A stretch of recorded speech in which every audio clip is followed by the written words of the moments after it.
¿Qué tal? Buen día, vamos a iniciar con nuestra clase de sistema de identificación. Vamos a ver la evolución histórica de los métodos de identificación.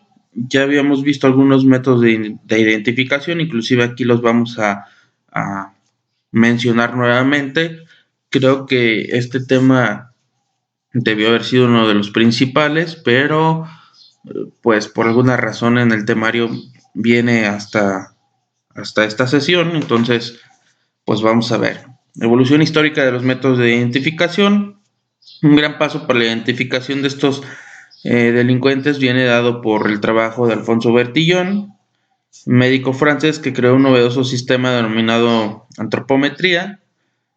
Recordemos que el sistema antropométrico pues medía todas las partes del cuerpo y pues eran anotadas de acuerdo con la identificación de las personas para pues determinar las medidas de cada individuo y así identificarlos de manera más rápida. Pero también existieron otros grandes científicos que intervinieron en la evolución del sistema de identificación, en especial de la dactiloscopía, que más adelante lo vamos a ver.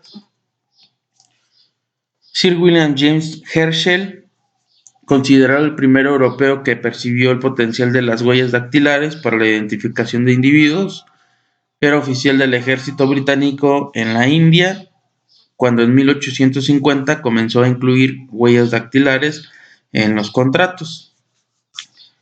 También tenemos a Henry Folds.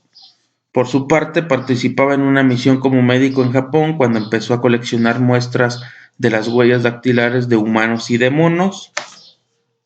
Y pues esto fue dando un poco más de desarrollo a lo que es la dactiloscopía. En 1880, y tras llevar a cabo un particular estudio, envió una carta al famoso naturalista Charles Darwin, en la que sugería que las huellas dactilares eran únicas, además que eran clasificables y permanentes. Aquí en esta carta que envía Charles Darwin, pues no pasa nada, Darwin no le da importancia porque él estaba en su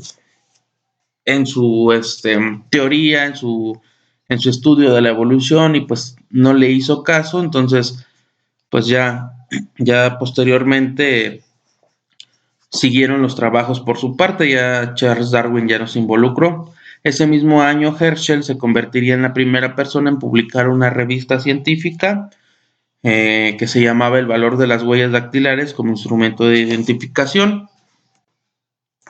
Posteriormente viene otra persona que se llama Sir Francis Galton, que fue otro de los eminentes científicos que aportó algo a lo que es la dactiloscopía en cuestión del estudio de las huellas dactilares.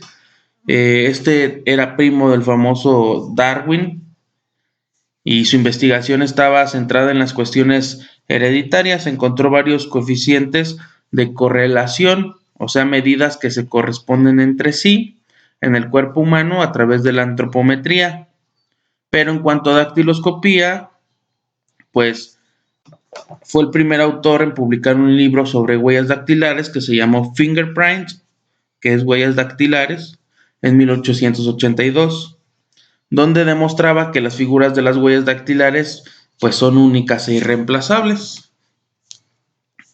Después viene algo que muchos llaman la prueba de fuego, que realizó una persona llamada Juan Bucetich, que su origen su origen de nacimiento era croata, pero por el trabajo de su padre se mudaron a Argentina y pues, se naturalizó argentino.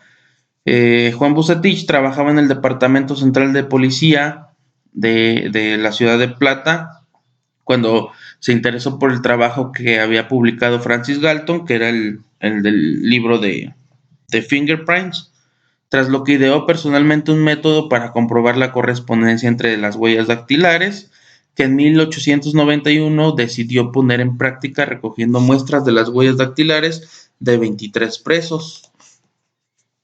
Corría el año de 1892 cuando el asesinato de 2 niños llevó a Bucetich a trabajar con la policía bonaerense.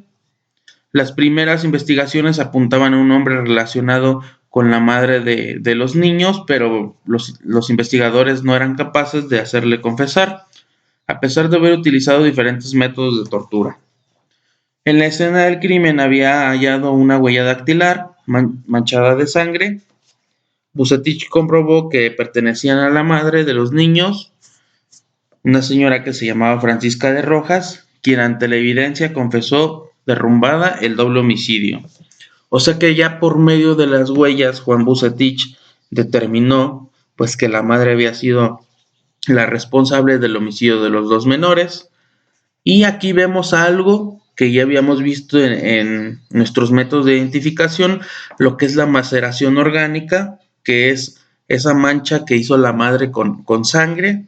Eso es la maceración orgánica. Y pues vemos ya lo que es el estudio de la dactiloscopía, que ya Juan Vucetich pues empezó a desarrollar. Y de ahí surge esto que es el sistema Vucetich, que es el estudio más a fondo y la clasificación de las huellas dactilares. Por ejemplo, vamos a tener lo que es el arco, el verticilo, la presilla interna y la presilla externa.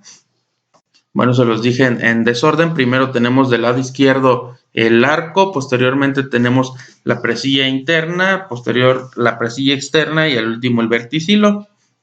Ese es el sistema o la clasificación que dio Juan Vucetich. De ahí vienen, por ejemplo, otros métodos o la evolución de métodos que también fue existiendo en el tiempo, pero pues más importancia le dimos al sistema dactilar. Está lo del sistema de Capdeville, que era el estudio del ojo a nivel externo, como el color del iris y la órbita ocular y todo ese tema, todo ese estudio era perteneciente al sistema de Capdeville, pero pues actualmente ya no es muy utilizado. También teníamos el oftalmológico de Levinson, que era el estudio del nervio ocular y de los vasos, tampoco ya no es muy utilizado. El sistema otométrico de Frigerio, pues era la medición de la aurícula o de la oreja, ya tampoco es muy utilizado.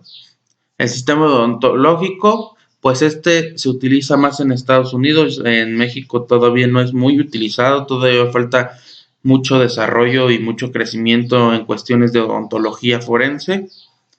En Estados Unidos sí es utilizado y es parte del sistema de identificación. Y tenemos el ADN, bueno, pues ese sí es un poco más general a nivel mundial, lo que es la identificación por medio del ADN. Recordemos que el ADN pues lo encontramos en pelo, saliva, semen, sudor, orina, etcétera. Y también tenemos lo que es el retrato hablado, que anteriormente así se describía a las personas, hacía un dibujo tratando de acercarse a la realidad por medio de descripciones fisionómicas de la persona, y el dibujante pues trataba de acercarse lo más que pudiera a la persona real, y pues así era como funcionaba el retrato hablado. En la actualidad sí se utiliza, pero ya no muy frecuentemente, o ya no es algo básico. Ya ahora la fisionomía pues ha ido evolucionando y ya se utiliza más en computadoras, a nivel digital, y es más fácil pues recrear un rostro. Pues hasta aquí nuestro tema de la evolución de los métodos de investigación. Si tienen alguna duda, pues con toda confianza estoy a sus órdenes. Espero que tengan una excelente semana y nos vemos en la próxima sesión.